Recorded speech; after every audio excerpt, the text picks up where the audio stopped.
started my company right after 9/11. My mom's third husband died 9/11, and I was taking classes at Rhode Island School of Design at the time and taking care of her, and also doing some consulting in public relations.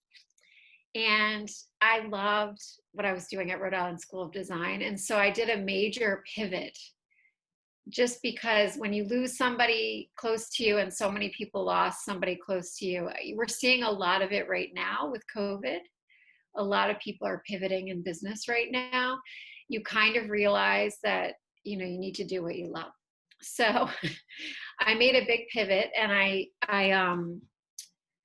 made a belt for a presentation that I had to make, and I wore it out to I think like a birthday party in Boston, and 5 people asked me where I got my belt. And I was like, how much will you pay for the belt? And so I very quickly had 12 belts made up. I went to 3 of my favorite stores. They bought them. Then they gave me names of other stores. Within a few months, I was in 50 stores.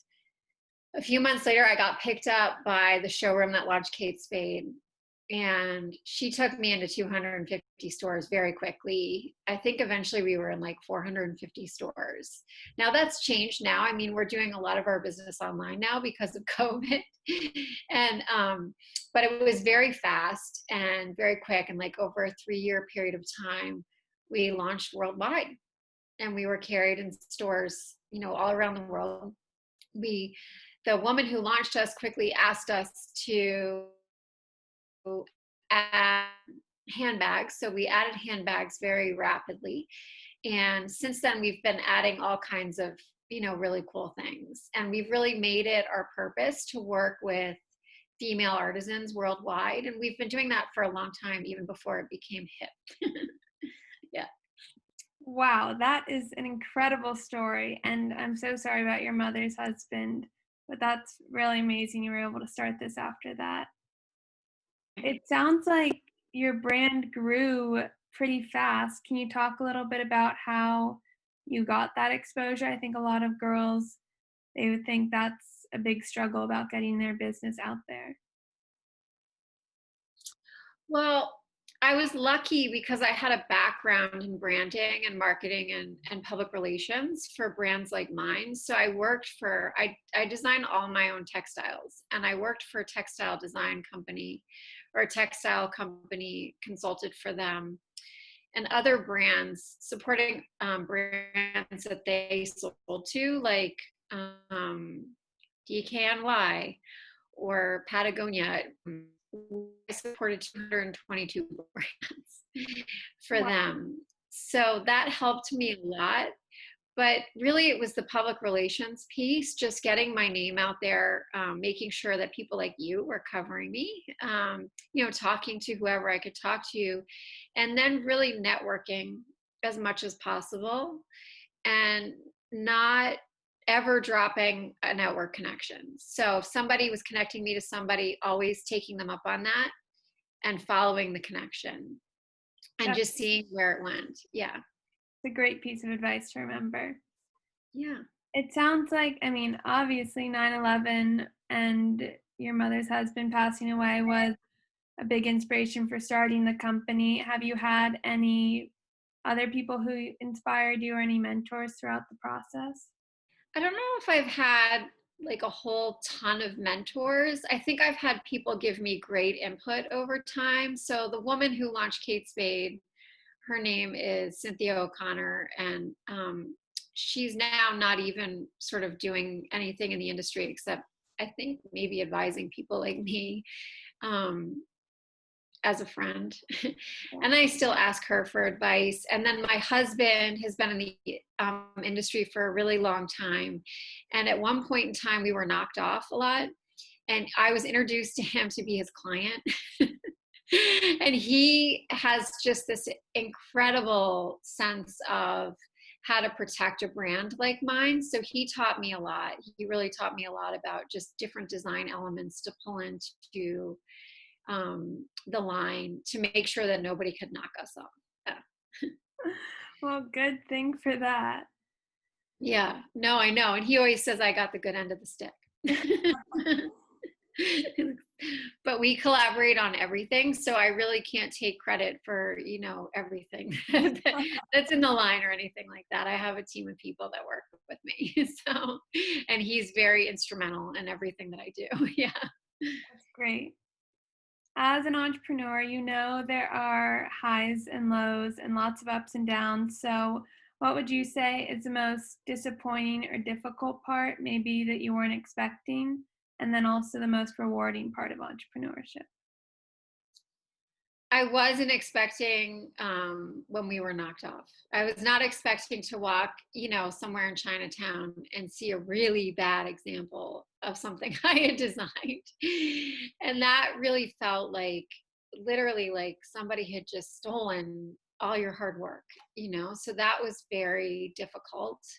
But we did address it very quickly. And, I think we shut down 37 websites in one day Oh my for God. counterfeit product. Yeah. And that was very rewarding at the time. I didn't know it was going to happen. And I had somebody who was working on cease and desist letters for me. And she came in that morning and said to me, well, I was just kind of humming. And I said, Erica, what are you doing today? And she said, well, the phone's going to start ringing in a little bit.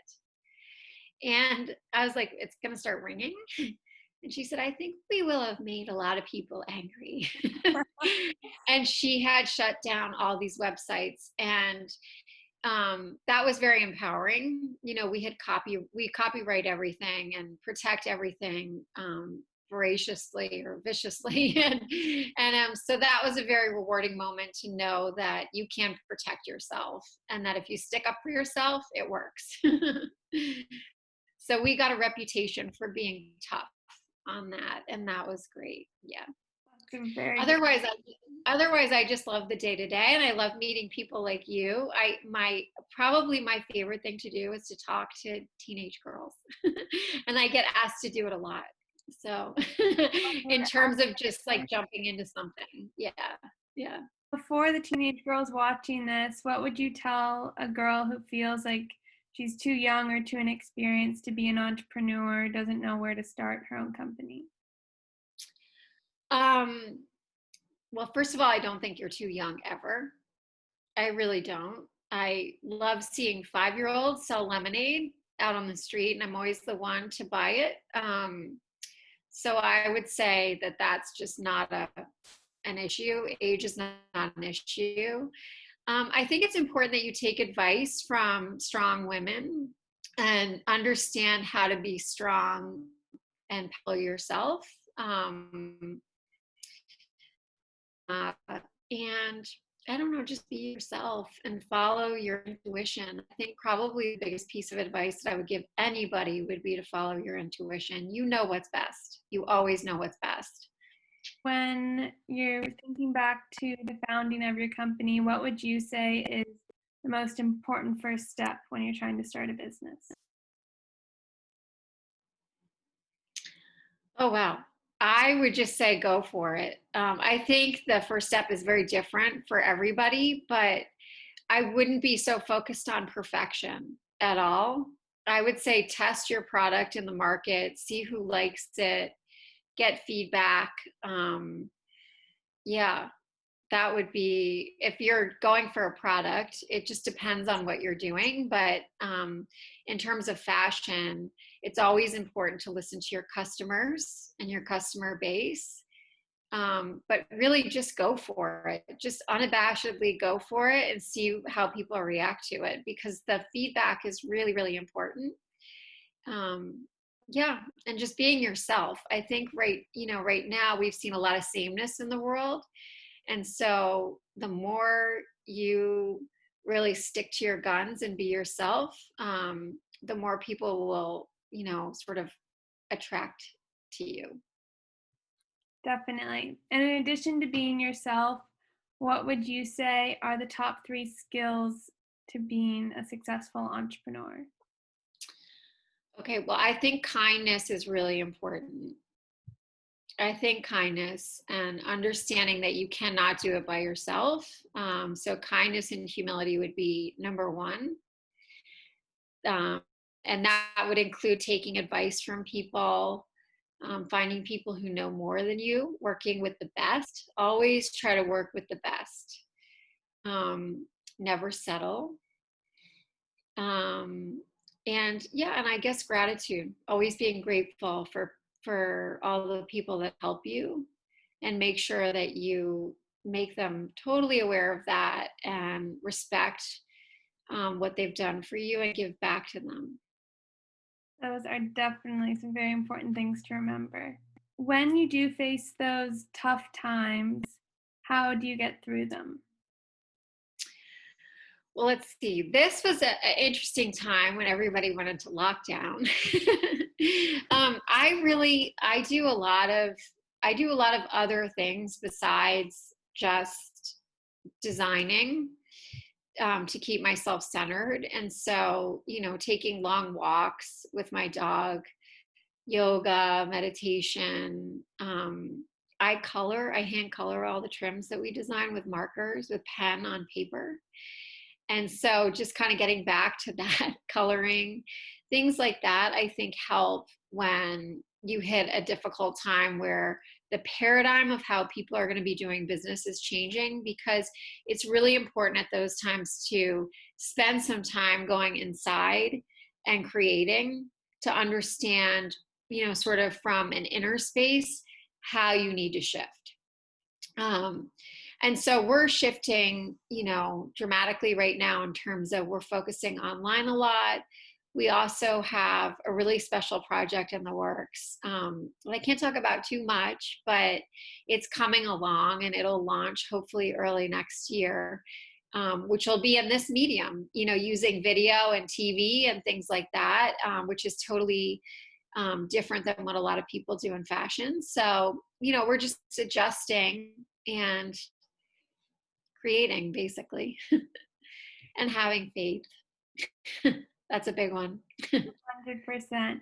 That is incredible. You draw all of your designs. Has that always been your process? Yes. Wow. I'm like a little girl. I literally have like the 7-year-old in me. And yeah, I use a ton of markers. I really love the pen on paper to see the color. Um, it's really important to me. And so working with color and texture is my favorite part of creating. And just the marker on the paper is so much better than looking at it on a computer. I can't even tell you. So yeah. That's great. If you could go back in time to the founding of your brand, what would one piece of advice you would give to yourself? Oh, to be stronger in my convictions in the beginning. What is your favorite piece to make or design? You do belts, handbags, everything, it seems like. Yeah, I love, less so than my favorite piece to make is working with the families that we work with. So I love getting to know the families and the women that we work with and co-creating with them. As I said, I can't take full credit for everything. Recently, we designed a line of jewelry, which is hand carved, hand painted gourd that's laid in silver and then beaded. And it's the pieces themselves, the little charms, are made in South America. And we worked very closely with women and this one family to create a different story for each piece. They're all one of a kind. And then we also we took the pieces and worked very closely with 2 different families in Taiwan to have them bead them and, find beautiful pearls and jades. So we've been cross-pollinating 2 cultures, which has been just amazing. And I have to tell you, I wish I could introduce the families to each other. They would just adore each other.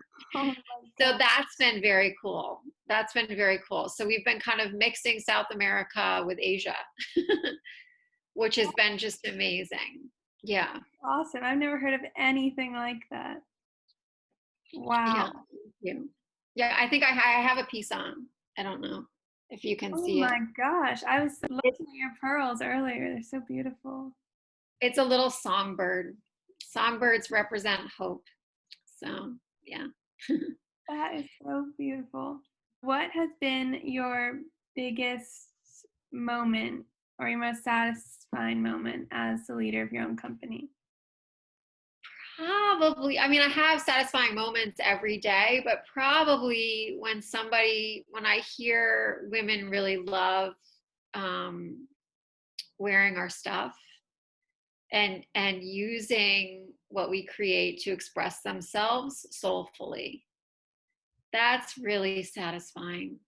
I know a lot of people might say that it's like some big sale or some celebrity wearing their stuff, but to me, it has more to do with the customer and that she loves what we're doing and really, really, feels good in what we're making. I can see why that's gratifying for you. Yeah. And when you do have big accomplishments, how do you celebrate? I mean, I don't know, maybe a big cup of tea. Or we just go out to eat. Nothing that, you know, nothing that overwhelming. Yeah. I Well, mean, I don't like to get caught up in those kind of things because, yeah. there's always more to do, definitely. Yeah, I don't even know if there's more to do, but it's just they're not that important. It's just more important that you stay present and do what you love. Yeah. Lastly, can you share a funny story from your career? I was asked to be on a TV show recently, Mhm. and I did a half an hour interview. It was quite long. And the very similar to, she had a lot of questions like you do, actually. A woman who's a close friend of mine. And she asked me, what celebrity would you like to get your stuff on? And I couldn't think of anything. I mean, I blanked out. I was like, I don't think like that. I don't know what to say, you know? So, and then we came back around to it a little bit later, but it was live. Oh And my, I was like, looking at her like, please go on to the next question now. Which she caught on pretty quickly, but we came back around to it and we decided that Lady Gaga would be a good one because we both believe in kindness so wholeheartedly. And I love how she's just unabashed about being herself. But it took me a really long time because I never focus on celebrity. So I think that was very embarrassing. well, live seems tough, but Lady Gaga is a good final answer to come across. Those are all of Yeah. my questions. Do you have anything else you want to say to the girls or any last piece of advice? Oh, I don't know. I would say go for it. Be yourself, be kind, compassionate, use your femininity. It's okay to be feminine and be powerful at the same time. Great. Thank you so much. And to everyone watching, Hadley has been generous enough to provide sweet listeners a discount code. So that link will be on the website, on the YouTube channel, and on Sweet's Instagram. Make sure to check it Yeah, out. That's definitely check it out. Thank you so I much. would be honored to have any of you wear my stuff. You guys can be the new celebrities.